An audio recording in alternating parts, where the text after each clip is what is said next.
Interesting workshop.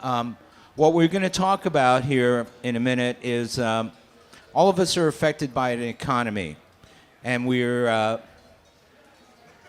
living in a particular society that's set up a certain way, and there's a lot of propaganda about how we have the best system possible, the free enterprise system, and you can see it on television commercials. You see it everywhere. It's propagandized. So we're going to talk about a little bit about looking at the results of our economic system and checking the propaganda against the actual results and seeing if that's true or not. And we're also going to be discussing other forms of economics and history a little bit, and where we might go from here. We're going to talk for about 20 minutes or so at you, and then we're probably going to stop and open up to questions and respond to questions you might have. So I guess, anyone want to start, or you want me to start about the propaganda part? Sure, that's fine. All right, so the propaganda is we have the wonderful system that produces what we need as a country. So we have 57 million or 47 million people that were uninsured out of 300,000 people, 300 million people. So that's a sixth of our population that does not get served. Another 47 million and one, this guy just joined. So we have that. We have a distribution of wealth. We have, this is the land of opportunity. You can do whatever you want to do. You can be whoever you want to be. You can become rich and famous, and everything's wonderful. If you're 6'10", weigh 250 pounds, and can dunk, you can make a lot of money. I know that I used to be able to dunk when I was a little younger and taller, but I lost about 10 inches. So, the truth is the top 1% is growing tremendously. The bottom 99 is shrinking. The middle class is shrinking. People have less money to spend. Education, we're providing a great educational system. Let's privatize everything. It's wonderful. The fact is, the United States is low and dropping in competitiveness in mathematics, in everything. There are English foreign students that speak English better than people in town. So I don't want to go on and on and on because all of you can see this and have experienced this, but I think that's a place to start. We have propaganda about how great the system is, and then we have the results. Usually in a scientific method, you check the theory, you check the results, you adjust the theory. You check it again, and you keep doing it until you find something that works, that's true. This isn't working. And now I think we're going to talk about alternatives and what we might have to do to change those. Don, you want to take over? Sure. I'm Don McTighe, and my background is basically in the field of... Can you hear Don? Can you hear me? Okay. Yeah, my background is in the field of election law. I've been doing election law for 33 years, and a lot of that has been on initiatives, referendum, and so I'm going to approach this partially from that perspective. First of all, the broader picture, not about elections per se, but we have the history in this country is such that we believe more in the individual than the community, and the concept that you can be anything you want, and the system is set up to allow people to pursue that dream to be anything they want, but it's set up to pursue that at the expense of others. And back when we were primarily an agricultural country, it wasn't that much of an issue to have that kind of mindset. Things changed, though, when we became more industrialized and where basically people had to depend more on other people for being able to succeed than depend upon themselves. And so, and where we are now is with a system that either you have to change the system by either trying to own the wealth, right, by buying the stock, by organizing efforts to take over companies, or at least having enough, not necessarily majority ownership, but enough to affect policy in these companies, or you have to change the laws. Now, changing the laws is a matter of, there's two ways to change laws. One is, of course, with the people we elect, but another way is with the rights of initiative and the citizen right of initiative. Ohio is actually, in terms of our right of initiative, is pretty good. It's not every, a lot of people are in Ohio don't know this, but many states don't have the right of citizen initiative at the state level. But Ohio does. It was adopted in 1912 as part of the Progressive Era amendments to the Constitution to give power back to the people. From the Constitutional Convention, I believe. Right, Constitutional Convention of 1912. 1851 Constitution. Yes, right. Yeah. Well, after that, they were adopted in 1912, actually. The 38 amendments. Right. Yeah. Right. So where we are now is, I think you have to think about, if you want to change things, you either do it through the people you elect or you do it through the right of initiative. There's a third way as well. Article 16, Section 3 of the Ohio Constitution designates a call for a constitutional convention every 20 years in the state of Ohio. So that's a way that the transactional costs of petitioning have been structurally destroyed or brought within the hands of the people every 20 years. Unfortunately, Ohio won't have a constitutional convention, the call for one, on the ballot till 2032. But as for economics and different systems, excuse me, I smoke, and that's just, yeah, it's phlegm. But healthcare's an interesting issue, as well as economics. I think that we're talking about solutions right now, or Well, talking about problems. Taking off like from the system, we started off, people were very nomadic and stuff in history. So we went from a tribal society and a tribal structure, which is kind of similar to Native Americans. They didn't own the land. That is a foreign thought to Native Americans.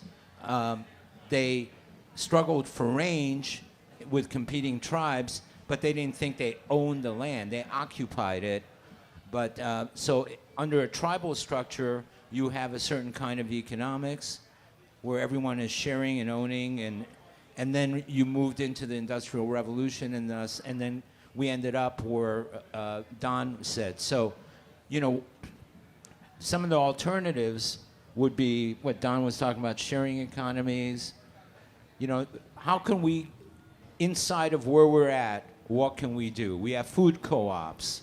We have a concept of worker-owned Co-ops. corporations. Like, for instance, many of you have heard of Amana refrigerators. And what was the cutlery? What? The cutlery, the old... I don't Anyway, remember. But there's a steel mill in Youngstown that's a co-op. Right, there's a co-op steel mill in Youngstown. Amana was a co-op. So they were the largest manufacturer of refrigerators in the country. It was a worker co-op. The biggest cutlery company in the United States was a worker co-op. In Israel, when I was there for a year, the bus company was a worker co-op. The dairy industry was a worker co-op. they were running fine. We had milk every day. The buses ran on time. But that's impossible here. So that's where I want to kind of take conversation a little bit. Well, and there is a concept called the shared economy, or the share economy, which is coming about as a result of the access to the internet, where people will go online and say, I have, I have these things I don't need anymore that I'm willing to sell or even give away. It's down to even the air of giving away food, and people get into, and now that the share economy, sometimes it's giving away, sometimes it's bartering back and forth, and sometimes it's Bitcoin, but it's a variety of things. But that takes power away a little bit from the traditional companies that we're familiar with. The problem is, of course, is that this is going to take really generations unless we figure out a way to move that faster. I believe that it is still better, if we want to try to affect change, we have to affect change in the economy through the ballot. Everybody has one vote, no matter how much money you have. The ballot is the great equalizer. The problem is, of course, is the advertising costs, okay? But we don't, it's not equal when it comes to that. But it is one way to equalize power, but people have to get behind various efforts. They're coming in today to the festival. A young woman was just outside and asked me to sign not a petition, but a list to get on a grassroots type of mailing list for the beginning of the minimum wage being $15 in Ohio. Okay, you've heard about this is passed in the city of Seattle recently, and now there's a national organization that's trying to move it into other places. And this is where we can really affect change. Now, Chuck mentioned constitutional conventions come up every 20 years. We get to vote on whether to have one. People have pretty much said no. It's a good reason. I urge people to vote no on having constitutional conventions. I urge people to vote yes. Sorry to interrupt you. Well, the reason is you have to, once we decide to have a constitutional convention, you then have to elect delegates. And unless you're prepared to win a majority of the seats in essentially what is like a state legislature, at that constitutional convention, you're gonna be up against some problems. When you do an individual initiative, you're able to basically control what is being put on the ballot. Constitutional convention, you cannot without a majority vote, or majority number of delegates. Sure. I mean, the transition from organic to mechanical solidarity is described by Max Weber, talking of the transition of human collectivization from, primitive collectivism, hunter-gatherer, earlier agrarian society, to interdependent, non-basic sector economies of scale that, intercity, urban area trade is interesting. We can come back to that. We're mainly focused on economics, but I just wanted to. The 1912 precedents of the Ohio Constitutional Convention essentially made it so that delegates to the Constitutional Convention were elected in pre-existing General Assembly districts, which are currently gerrymandered for the Republican Party. But as well as Article 16, Section 3 gives the General Assembly the ability to decide how the delegates are chosen for a constitutional convention. But it would be possible to challenge that, I believe, through the Supreme Court. But we're digressing further. But that's why I advocated vote yes, and why I did vote yes for a constitutional convention. We just mentioned minimum wage. So, let's think for a second about this concept. You do minimum wage by itself, then manufacturers and importers raise prices, then you still can't afford it, 10 years, 15 years later. So we raise minimum wage again. So just raising minimum wage by itself, to me, causes a kind of a spiral. And then, Chuck, why don't you also, Don's going to answer that. Call me later. I love you, Chuck Roble. They're in love. Yeah, Don, what do you want to say? Yeah, I think you bring up a good point. Raising the minimum wage helps people in an immediate fashion. It doesn't solve the underlying problem that we have with the economy. Exactly. And getting back to something else you said earlier is what we have to do. It's not about share. It's not per se about sharing wealth or about wealth redistribution. It's about sharing ownership of the means of making money. So whether it's manufacturing or retail or what have you, that I think ultimately is where we have to head. We have to head, I think, to a system where perhaps a share, you have a joint ownership, but by the people who perhaps not the investors, but by the people who actually do the work. So the investors can invest and earn a profit off investing, but not actually be the owners. So now we're getting into a very basic subject, which is value theory. The value theory of economics. Is it labor or capital? Capital theory of value means you look at the money part. Whoever controls the money, they control the quote-unquote value. The labor part is labor. This is the basic structural difference between a socialism, capitalism, that sort of thing. It's where's the value? Now, I'm going to get biblical here for a second. If you look at the Bible, almost every major religion has one really thing in common, and by major I'm talking about Western, because I don't know very much about Eastern religions. But Christianity, Judaism, and Islam all have severe restrictions on making money on money.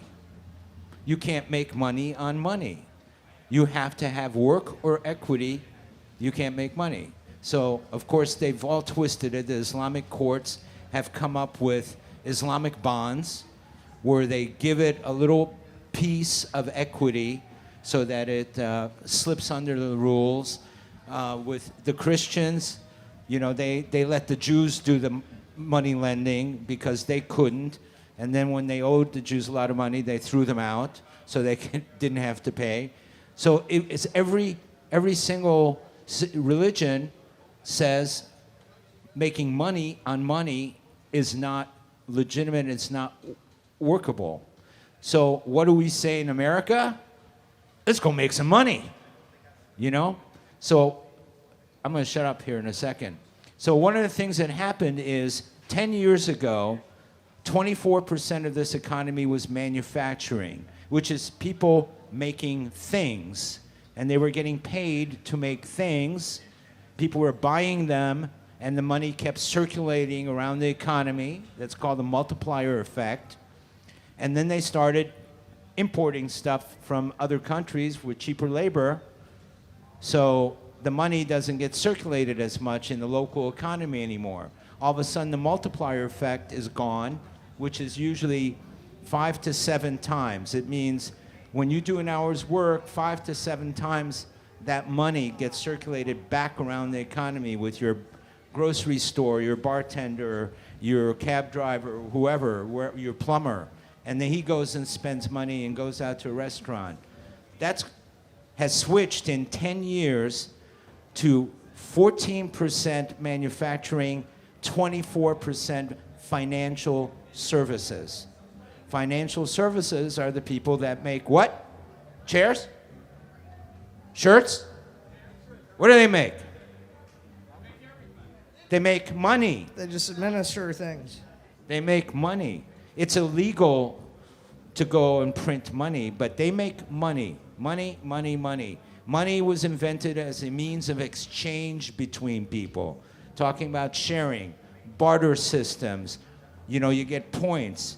You do someone's grass, you get 10 points. You find a restaurant that will serve you dinner for 10 points, you've got a barter system. There is no money involved. But people can't siphon that off.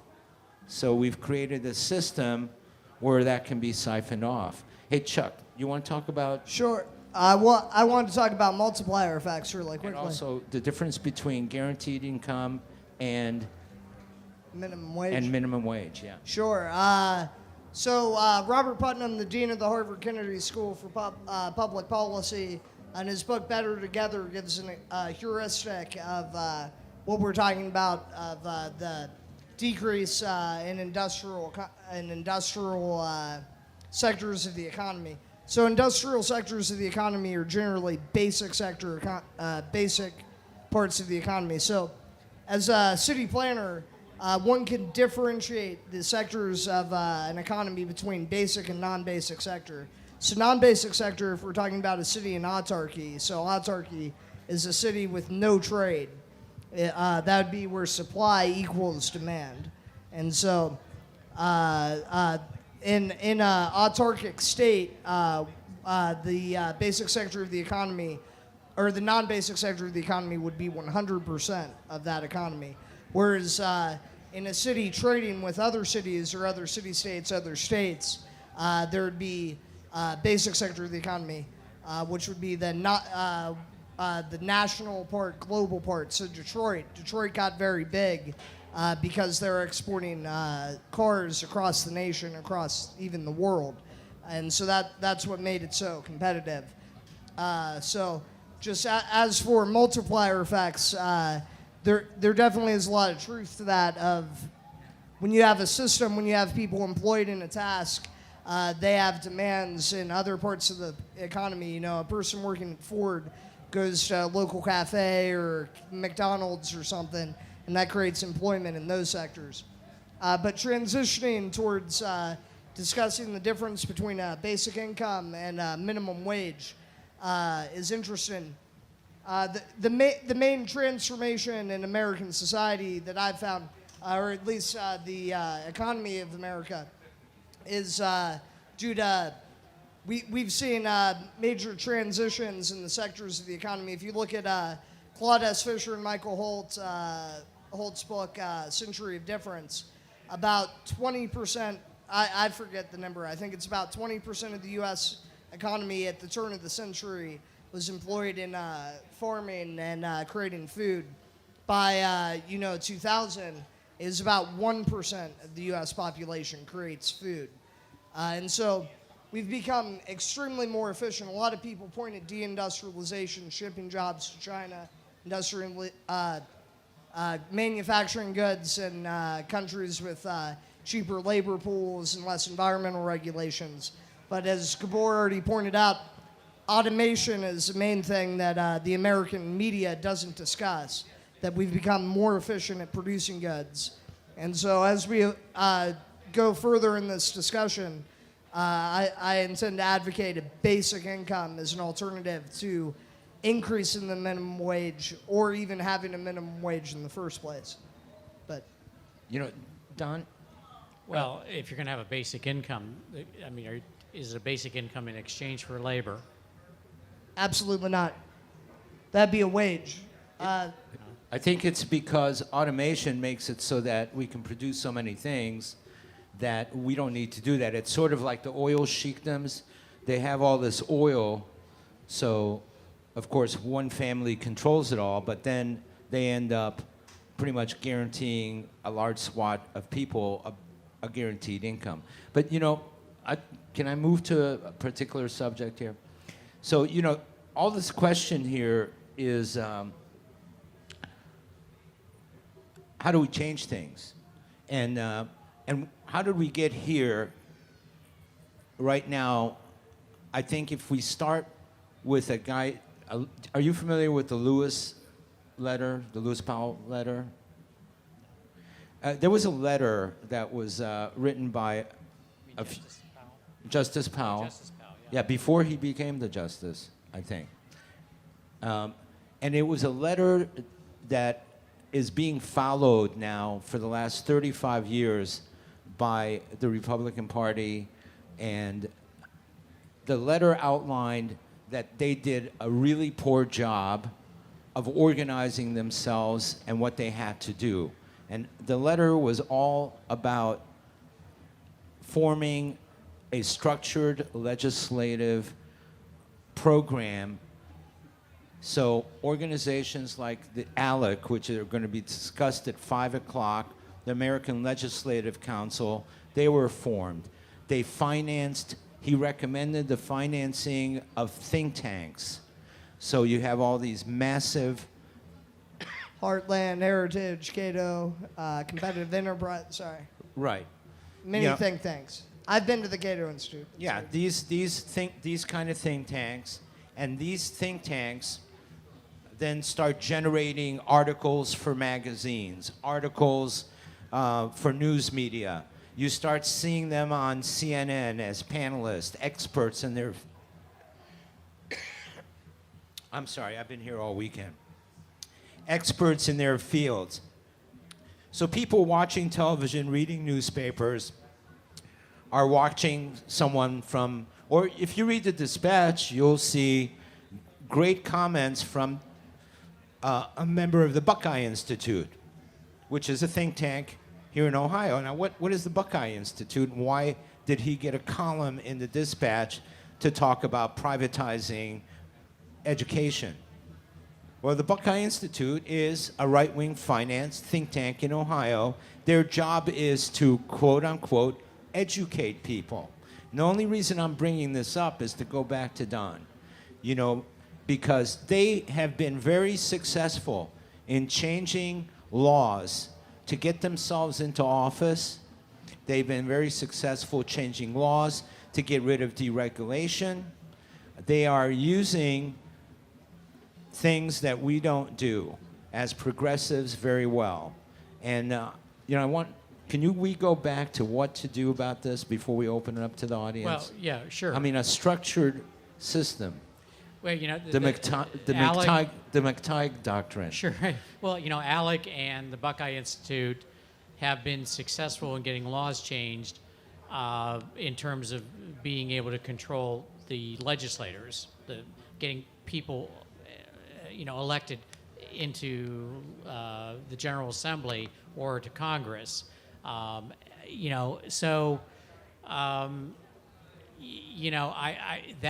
we have to do is, and now that they've been successful at that,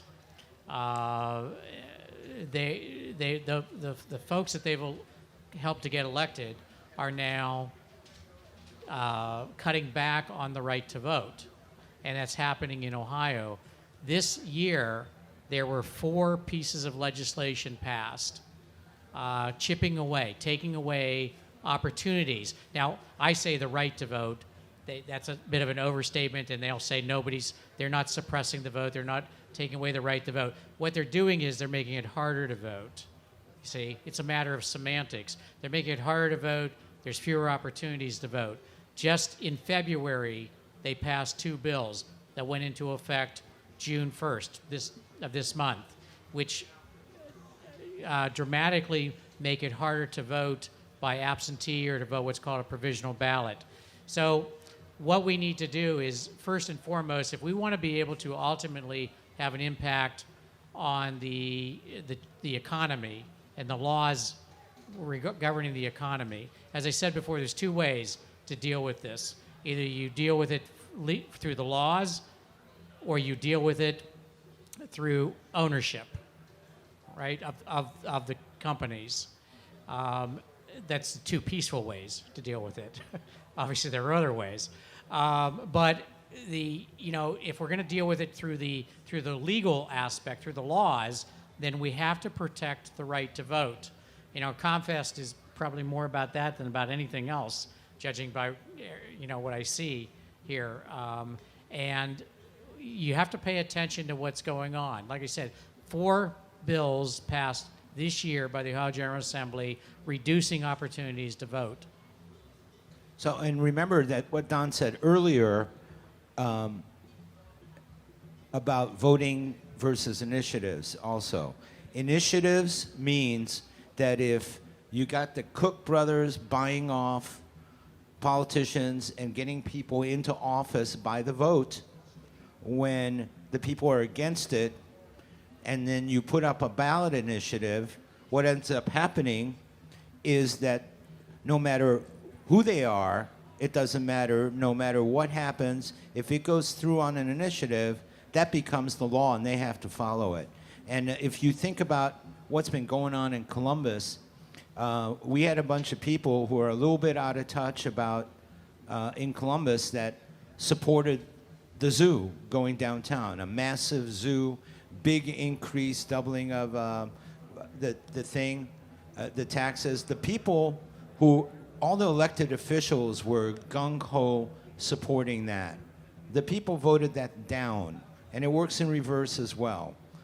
So initiatives are an important part of that. I think an interesting thing about the zoo, though, is the Koch brothers were funding the Vote No initiative. Yeah, they were funding no because they believe in no taxes. Yep. But the main thing is we had, in a predominantly Democratic city, you know, where people kind of rubber stamp everything for education and zoos and libraries and everything else. That's our history. We're very much want those kind of services to be supported in this city. We voted no for that. Well, but and the point that I made earlier about the right to vote is the equalizer, because you know it's not every vote is worth $1, right? Everybody gets $1 to spend, right? It doesn't matter how much other money you have, and the zoo levy is a good example of that. While the people who were organized against the levy, they were outspent about 30-1. and the same thing happened with the education. Well, yes, right. Yeah, what was that one about? Well, that one was the spending on that was, I don't know, it was a little less than, it was probably something like 20-1. Yeah. We have a quick question from the audience. I think the biggest problem is the gerrymandering, because our vote does not count. If you live in a Democratic district, if you're a Republican, your vote is not going to count.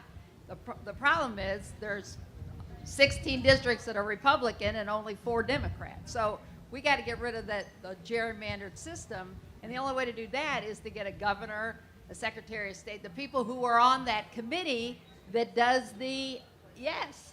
If we would have had a Democratic Well, governor- gerrymandering for political reasons is illegal. The problem is that no one is prosecuting the law because both sides want gerrymandering.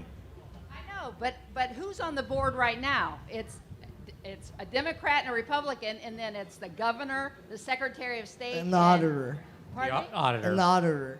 State The auditor, which is all Republican right now. Right. And true, Democrats were gerrymandered, but it is the worst gerrymandering there's ever been in the history of Ohio. Right, and there will be on the ballot, probably not this year, although it could still be this year, but either this year or next year, there's actually going to be a proposal on gerrymandering, but it's a proposal. I know. It's a proposal. I was legal counsel on that petition. But this is one being proposed by the Constitutional Modernization Commission, which is looking at this is in lieu of trying to prevent having a statewide constitutional convention. So they're going to propose a lot of different constitutional amendments. First out of the box is what I hear. First out of the box in terms of what's going to be on the ballot from these folks is something on redistricting or anti-gerrymandering. I heard it was dead in the water. That But modernization thing is kind of It will be, whether or not it'll change anything, I haven't seen the specifics of it, so we'll have to wait and see. But the point is, you are right. I mean, gerrymandering, the severe gerrymandering that has happened, which has been actually made possible through computer technology in terms of being able to get down to determining how people in one block in a city are likely to vote, okay, through through these computer models, we've been able to draw very partisan districts. But Partisan. communities weren't supposed to be split up. Communities are split up. They were supposed Right. to be. No, you're right. We have a district. Let's not have a Right. discussion. Let's have So, questions and. We'll have to pay attention to what comes up on the ballot next. And if it's bad, if it's not going to change it, vote no. And don't forget the second thing. Oh, I'm sorry. The second thing that he talked about was, people themselves working by owning their own businesses. Earlier today, I think it was, or I think tomorrow. Tim, is it tomorrow? Never mind. If you look there's a thing called Simply Living is doing a workshop on local. It's tomorrow morning, isn't it? Today's Sunday. Oh, it's today. I'm sorry. It was this morning. Anyway, I need more water. Anyway, this morning they had the Simply Living thing on local. Local is very big. Local produce, local food, local wagons, food wagons. And going back, when those kind of local initiatives happen, small stores open up. The Short North is full of stores. They're almost all owner-owned. There's very few chain stores up on High Street over here. All that money stays here. All the employees are here. What did you want to say? I just wanted to agree that I think gerrymandering is one of the central issues of our time, at least of this time. But I mean, I disagree, though, that, having the Democrats control the reapportionment board would have fixed anything. Thank you. I mean, if we look at the Democrats, Brian Rothenberg endorsed a no vote on the Constitutional Convention, which is to give the people the right to control the state of Ohio. Again, this year, Brian Rothenberg of Progress Ohio then went on to file a writ of prohibition, I believe, to remove the campaign finance reform legislation from the ballot for the city of Columbus. In 2010, the democratically controlled City Council of Columbus passed Issue 12, which made it so that City Council could meet in private to discuss who they'd appoint to get an incumbent advantage before becoming a city council Both sides are member. doing it. Both sides. Exactly. Power. And I mean, in Illinois, so I mean, I think democracy fundamentally, unless people are willing to put aside politics and to let people decide and to not have bullshit electioneering, because that's what it is engineering election using statistics to go down to block levels to give a competitive advantage for one set of ideas over another set of ideas. Until the populace directly addresses that, nothing's going to be resolved in that matter. And I mean, that's never going to be resolved, that's never going to be addressed by the two-party system. The two-party system has a vested interest in keeping people apathetic and, less energetic for change, I feel. Do we have any? For what? We don't have a solution. I have one. You have the solution. That I think, we can We're going to suggest digress. solutions. I'll give you one after the thing, though.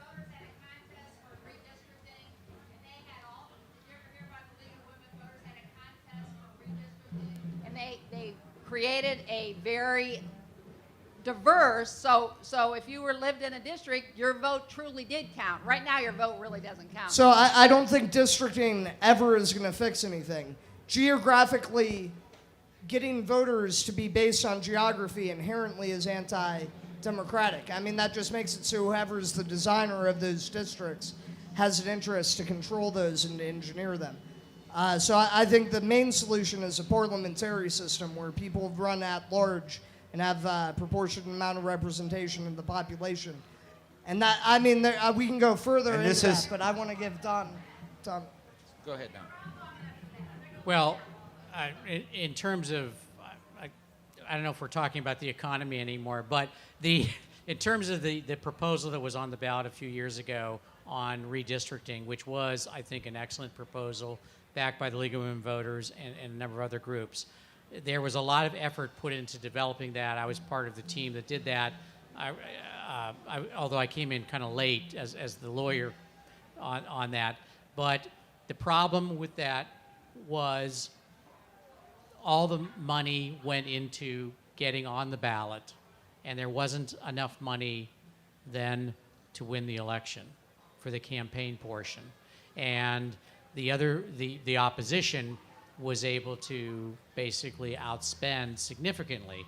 Now, we know that that doesn't always matter, as we've just talked about 2 recent examples about being outspent doesn't always matter.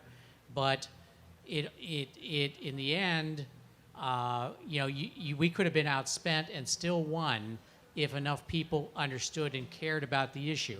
People understand about raising their property tax, about what the zoo levy would have done in terms of what they would have had to pay out of their pocketbooks. People didn't get exactly what the harm is to them under the present system of gerrymandered districts. And so it became a communication issue. Now, that leads actually into a bigger point that I wanted to make, which we talked about the shared economy being able to affect, in some, I believe right now, in a very small way, the overall economic model in this country. Also, the internet makes available being able to affect the whole communication and the messaging. You mentioned, for example, the Buckeye Institute being able to crank out stuff and get it published by the Dispatch and get good coverage. But less and less people are getting their information from the Dispatch. The internet is where people are going to get their information more and more in the future about how to vote on issues. The gentleman in the, it's only a gambling problem if I'm losing, please. Thanks for acknowledging my shirt. I appreciate that. You seem to have the theme of freedom in your discussion, and I was wondering, there was a paper that came out a few years ago that said some level of corruption is actually more efficient for the economy, and would you 3 gentlemen agree with that statement? Define corruption. Yeah, I mean, if I'm an investor and an industrialist, I would prefer it myself. You can pay someone off. If we could do that in Columbus, we wouldn't have to go knock on all these doors to get the permits. We could just bribe the safety department. It would be very efficient.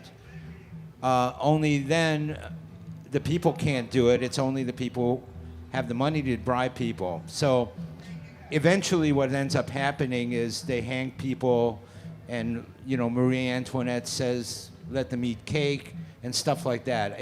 It doesn't lead to a very balanced, stable, long-term situation. And even, if you're planning a life and you want to send your kids to college or you're investing in a business, you'd like to be able to have a nice, steady economy. I mean, one big problem is just the underlying economics of the economic system do not work. Before I sat down here, I went to children's art and I tried to find a balloon.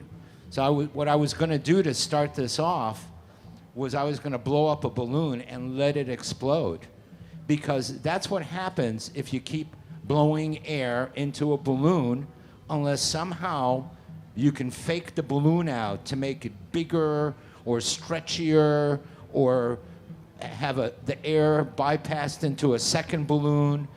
And that's what, the standard capitalist economic system is a cheat. They change the accounting rules. They change it. It does not work. You can't keep pouring 10% more water into a glass. It will overflow unless somehow you sneak a bigger glass and you use mirrors to make people think it's the same size glass. The numbers don't work. That's the irony of it. It's all based on numbers and finance and statistics. The numbers don't work. You can't have something keep increasing by 6%. And in our current system, if you're a public company and they're buying up everything, if you're a public company and you can't keep increasing your growth, your sales, your revenues, and your profits constantly, you can't. So it's the old joke, the 110% joke. I'm going to sell you 50% of my house, and you 50%, and him 50%, and him, and unless someone catches me at some point, I've got a good cash flow going, you know, and that's kind of what's going on. It's called fractional banking, you know, and it's legal. So there's an underlying structural problem that's based on a certain amount of fallacy. There are equations. Yes, Chuck. So your question was whether or not corruption's good for an economy? Yeah. Efficient? I'd say no. As somebody who subscribes to the ideas of Robert Nozick in Anarchy, State, and Utopia, which is along the labor theory of value, that one, from John Locke, that one mixes their labor with an unknown thing to create property. Therefore, the government intervenes to protect private property. And by intervening and protecting private property, that facilitates the ability for interdependent, specialized labor, which creates efficiency. So, you know, corruption, if we're talking about corruption from the sense of violating a public statute or violating the law, essentially imposing a law that you get a competitive advantage because you're able to violate it and other people aren't able to violate it. Essentially, I'd argue that that's less efficient. That's just a kleptocracy. I mean, corruption causes distortion. I mean, it's a distortion. Exactly. It's a distortion, so it's less efficient. And eventually that distortion, you know, causes issues and problems. And you see it all over the world. You have economies all over Central America. If you have enough corruption, you need Saddam Hussein. You need the Shah. You need an autocratic system. Otherwise, and then it works really well for them. You know, it doesn't work very well for the rest of the people, and eventually it doesn't work well for those people. He's dead. He's hung. You know, they can get away with it. The situation in America is that all of that stuff is done little by little, softly. You know, we can go out and buy a new TV, most of us, and we can go out, we've got a car, and we've got all this stuff. We're comfortable enough. If sometimes we have to tighten our belts and move into a smaller apartment, or, you know, buy a smaller car, or drive less, or whatever, but still, we still have a car, we have some disposable income. We can go to Coachella. And if we can't go to Coachella, you can come to ComFest. It's almost as good, you know, probably better. So that's the beauty of the system that has been created here, is that people are kind of okay, you know? And when you're kind of okay, you're thinking it'll get better, but the system right now is sucking the blood out of everybody. Go ahead. Right, and what you're saying gets back to a point that I made earlier. People, you got to pay attention to what's going on. You can't just be comfortable enough that you're not going to, you know, turn off the TV or turn off Netflix or whatever and go out and get involved. Because eventually more and more gets taken away, and you know, eventually, you know, that results in rebellion. I mean, this is the history of the world. Okay, when people are pushed down far enough, and enough people are pushed down far enough, and enough people are being affected, they're going to rise up. The problem is they're going to rise up, and they're going to rise up in a violent way. The question is, how do we do something before that? And it's by getting people to wake up and pay attention and do what can be done right now to change the system. Do we have any other questions in the audience? You do? She's coming with a mic right behind you. I'm Oh. It's really short. I beg your pardon because English is not my first language. I'm from Chile and I'm living here since 6 months ago. And coming from another country with like similar or higher levels of poverty, it's really impressive to see poverty in this country because hunger numbers and poverty numbers are like hidden. When you look for information on websites or organizations, United States never put the information. So you come here and you expect something, but you go in the streets. We don't have a car with my husband because we don't need a car, and that's really weird here. But public transportation here is really great, and all the people said, no, it's really bad, it's really great. So in the middle of the winter, when you go and you walk in the streets, you see the poverty, and you see all these sick people donating blood in change of money. And they are all sick, and they cannot feed themselves correctly. And you have the money, you have the food, so I'm really making a mess of this comment. I don't know what to say, but I'm really happy to see people that's thinking about that, but because that's not sustainable anymore, I think. Maybe a couple of years, but I agree with you, this will collapse. It doesn't make sense. People doesn't get out of the cars, they don't see the reality, they just keep buying and buying stuff that they don't need and like getting money and wasting money, and it really doesn't go anywhere. I'm sorry, I'm really passionate about this, but it really looks weird coming from other place. And in Chile, we have more poverty, but here is saddest, you know, because people there, they are feeding themselves some way. We have land, and maybe our politics are in somehow better, but here it's super sad to see all these people, and you don't know that. All right, thank Yeah, you. I'm sorry if I was too hard with this opinion. Would you like to ask a question? And then I'm going to close it off here. I just have one This will little. be short and sweet. When I got out of the high school back in the late 60s, I lived the American dream. Plenty of jobs. You could get a job anywhere. I went in the service, come home, and there was Thank you. jobs everywhere, you know. And I worked in a steelworkers union for 37 years, got to retire early, and I'm living the American dream. But back in the 80s, when they started taking jobs to Mexico and all these other countries, that's okay a little bit, and helping other nations, okay, but you can't take and keep taking jobs after jobs after jobs, and they keep importing all this stuff. The people that's going to school and getting out of college and trade schools, there's no jobs here. If you don't have jobs here, you can't pay taxes, and that's how we have public officials. That's what I was going to say. Thank you.